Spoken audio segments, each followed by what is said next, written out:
আমি পিরামিডের ঐতিহ্য তুলে ধরতে চেয়েছি, অথচ আমাকে গ্রেফতার করা হয়েছে, বললেন খ্যাতনামা মডেল সালমা আল শিমি। এদিকে মূর্তি ও ভাস্কর্য ইস্যু নিয়ে হিরো আলম বললেন, মৃত্যুর পরে আমার ভাস্কর্যও হতে পারে। এছাড়াও থাকছে কাবা শরীফকে ভাস্কর্য বলা মাওলানা জিয়াউল হাসান ক্ষমা চেয়েছেন। তো এবার শুনুন বিস্তারিত। মিশরে পিরামিডের সামনে ক্লিওপেট্রার সাজে ছবি তোলায় খ্যাতনামা মডেল সালমা আল শিমিকে গ্রেফতার করেছে মিশরীয় পুলিশ। সেই সাথে ফটোগ্রাফারকেও গ্রেফতার করা হয়। অবশ্য পরে তারা জরিমানা দিয়ে ছাড়া পান। আন্তর্জাতিক সংবাদ মাধ্যমগুলো গুরুত্ব সহকারে এই খবর প্রচার করছে। নভেম্বরের শেষেই মিশরের এক পিরামিডের সামনে এই ছবিগুলো তুলেছেন ওই ফটোগ্রাফার। প্রাচীন মিশরীয় বেশেই ক্যামেরার সামনে পোজ দেন সালমা। সেই ছবি আপলোড করেন নিজের ইনস্টাগ্রাম প্রোফাইলে। অল্প সময়ই দাবানলের মতো তা সোশ্যাল মিডিয়ায় ছড়িয়ে পড়ে। মিশরীয় প্রশাসনেরও নজরে পড়ে। এরপরই ফ্যাশন ফটোগ্রাফারকে পিরামিডের সম্মানহানির জন্য গ্রেফতার করা হয়। কায়রো শহরের বাইরে এক পিরামিডে খোলামেলা স্বল্প পোশাকে ফটোশুট করেছিল সালমা আল শিমি। আর এই ছবি প্রকাশ্যে আসে সোশ্যাল মিডিয়ার মাধ্যমে। তারপরে নেটিজেনদের অভিযোগে ওঠে। ঘটনা হাতে বাইরে চলে যাওয়ার আগেই এই মডেল এবং ফটোগ্রাফারকে গ্রেফতার করে মিশর পুলিশ। তাকে গ্রেফতারের পর সোশ্যাল মিডিয়ায় ব্যাপক ক্ষোভ তৈরি হয়েছে। এই মডেলের ভক্তের সংখ্যা নেহাত কম নয়। তাদের অনেকের কাছে এই ঘটনাটি একেবারেই অবিশ্বাস্য। প্রত্নতাত্ত্বিক এলাকায় ছবি তোলার বিষয়ে আদৌ কোনো নিষেধাজ্ঞা আছে কিনা তাই নিয়ে প্রশ্ন তুলেছেন তারা। অনেকেই আবার বলেছেন, শিমির ছবিগুলো অশ্লীল নয়, এই ধরনের পোশাকে প্রাচীন মিশরে ব্যবহার করা হতো। কাজেই পিরামিডের প্রেক্ষাপটে এই পোশাককে একেবারেই স্বাভাবিক বলা যায়। মিশরে এর আগে এতটা রক্ষণশীলতা দেখা যায়নি বলে দাবি করেছেন তারা। একটি ছবিতে দেখা যায় 6 জন গর্ভবতীকে নিয়ে হাজির এক ধনকুবের। ক্যাপশনে লিখেছেন, সকলের বাবাই আমি। এরকম ঐতিহ্যবাহী স্থাপত্যের সামনে কিভাবে এমন ছবি তোলা হলো, সেই প্রশ্ন তুলেছেন ক্ষুব্ধ নেটিজেনরা। এদিকে মডেল সালমা জানিয়েছেন, পিরামিডের সামনে ছবি তোলা নিষেধ ছিল, এটি তিনি জানতেন না। তারা পিরামিডের ঐতিহ্য তুলে ধরতে চেয়েছিলেন। আপত্তিকর ছবি তোলা তাদের উদ্দেশ্য ছিল না। অন্যদিকে বাংলার হিরো আলম বললেন, মৃত্যুর পরে আমার ভাস্কর্য হতে পারে। ভাস্কর্য নির্মাণ নিয়ে নিজের মতামত তুলে ধরলেন মডেল, অভিনেতা ও সোশ্যাল মিডিয়ায় আলোচিত সমালোচিত নাম আশরাফুল আলম ওরফে হিরো আলম। হিরো আলম বলেছেন, ভাস্কর্য যারা বানিয়েছেন তারা রাখার জন্যই বানিয়েছেন। ভাস্কর্য নিয়ে কে কি বলল তা দেখার সময় নেই। দেশে ভাস্কর্য থাকবে, আমি মানুষের মনে জায়গা করে নিয়েছি, তাই মৃত্যুর পরে আমার ভাস্কর্যও হতে পারে। তিনি আরও বলেন, ভাস্কর্য সবার হয় না, শুধুমাত্র নামিদামি ও গুণী মানুষ, প্রজ্ঞাবান ব্যক্তি ও গুণী শিল্পীদেরই ভাস্কর্য হয়ে থাকে। যারা বলছে ভাস্কর্য ভাঙতে হবে তারা ঠিক বলছেন না। মৃত্যুর পরে আমার ভাস্কর্য হতে পারে। তিনি বলেন, যাদের ভাস্কর্য ইতিমধ্যে তৈরি হয়েছে তাদেরকে এক শ্রেণীর মানুষ দেখতে পারে, আবার অন্য শ্রেণীর মানুষ দেখতে পারে না। যারা ভাস্কর্য দেখতে পারে না তারা সারা জীবনই এই ভাস্কর্য নিয়ে বিরোধিতা করবে। মৃত্যুর পরে কি আপনার ভাস্কর্য হতে পারে, এমন প্রশ্ন হিরো আলম বলেন। বাংলাদেশে অনেক মানুষ আলোচিত সমালোচিত হয়। ফেসবুকে অনেকেরই 6 মাস কিংবা 1 বছর ভাইরাল হয়, পরে আর খুঁজে পাওয়া যায় না। আলোচনা বলেন কিংবা সমালোচনা, যে কোনো বিষয়ে আমি হিরো আলম এক এক করে 5টি বছর মাঠে টিকে আছি।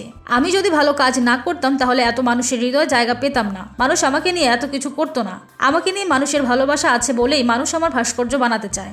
2018 সালে আলোচিত হিরো আলমের ভাস্কর্য তৈরি করেছিলেন ঢাকা বিশ্ববিদ্যালয়ের চারুকলা ইনস্টিটিউটের ভাস্কর্য বিভাগের একজন শিক্ষার্থী। সে সময় হিরো আলম প্রথমে শুনে বিশ্বাস করতে পারেননি যে তার ভাস্কর্যও তৈরি হতে পারে, তাই তিনি নিজে ভাস্কর্যটি দেখতে যান। হিরো আলম বলেন, আমি জিরো থেকে হিরো হয়েছি। মানুষের ভালোবাসার কারণে জিরো থেকে হিরো। চেহারা কোনো ফ্যাক্টর নয়, ভালোবাসার কারণে আজ আমি এত দূর আসতে পেরেছি।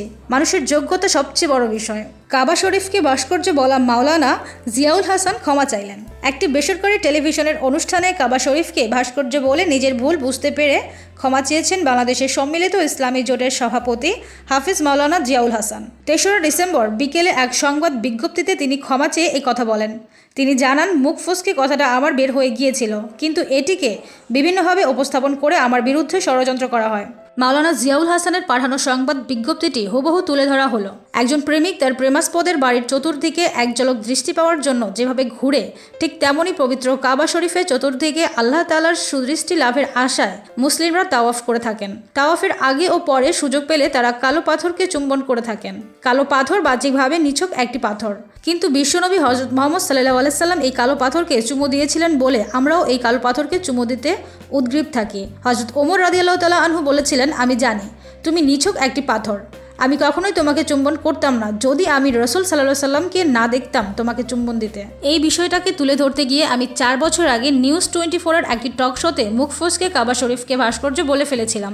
বলার উদ্দেশ্য ছিল, ইট পাথরের তৈরি হলেও এগুলো আল্লাহ এবং রাসূল সাল্লাল্লাহু আলাইহি সাল্লাম কর্তৃক স্বীকৃত বিধায় আমাদের নিকট পবিত্র ও সম্মানিত। আল্লাহ এবং তার রাসূল সাল্লাল্লাহু আলাইহি সাল্লাম কর্তৃক স্বীকৃত না হলে সোনায় মোড়ানো বা হাজার কোটি টাকার হীরা মুসলমানদের দৃষ্টিতে সম্মানিত নয়, পবিত্রও নয়। তিনি আরও উল্লেখ করেন, এই বিষয়টি 4 বছর আগে আমার মুখ ফসকে বেরিয়ে যাওয়ার কথাকে কেন্দ্র করে গোলাপ পানিতে মাছ শিকারের সমস্ত অপচেষ্টাকে তীব্র নিন্দা জানাই এবং এ বিষয়ে সংশ্লিষ্ট সবাইকে সোচ্চার থাকার আহ্বান জানাই। 4 বছর পর আমার মুখ ফসকে বেরিয়ে যাওয়া শব্দ বা বাক্যকে নিয়ে একটা কুচক্রী মহল এখন কেন বিষোদাগার করার চেষ্টা করছে তা এদেশের সুশীল সমাজ বা নাগরিকগণ ভালোই বুঝেন। ইসলাম ধর্মে মূর্তি পূজার যেমন স্থান নেই, তেমনি পাথর পূজারও কোনো স্থান নেই। এটি আমরা সকল মুসলমান মাত্রই জানি। এরপরও হাজরে আসওয়াদ পাথর হওয়া সত্ত্বেও আমাদের কাছে এটি বিশেষ সম্মানের স্থান দখল করে আছে। এর কারণ কি? কারণ হলো আমাদের প্রিয় নবী সাল্লাল্লাহু আলাইহি সাল্লাম এটাকে চুমু খেয়েছেন এবং সম্মান করেছেন।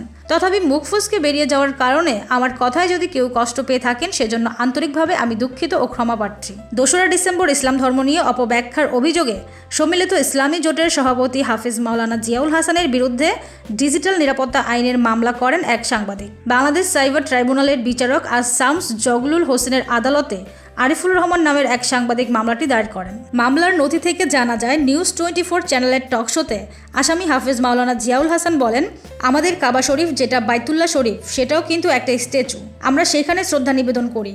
তারপর আমরা শয়তানকে যে পাথর নিক্ষেপ করি, সেখানে কিন্তু শয়তান থাকে না, সেখানে আমরা ঘৃণা প্রদর্শন করি। আদালতের বেঞ্চ সহকারী মোহাম্মদ শামীম জানান, 3রা ডিসেম্বর বাদী আদালতে জবানবন্দি দিলে বিচারক পুলিশের অপরাধ তদন্ত বিভাগকে তদন্ত করে প্রতিবেদন দাখিলের নির্দেশ দেন।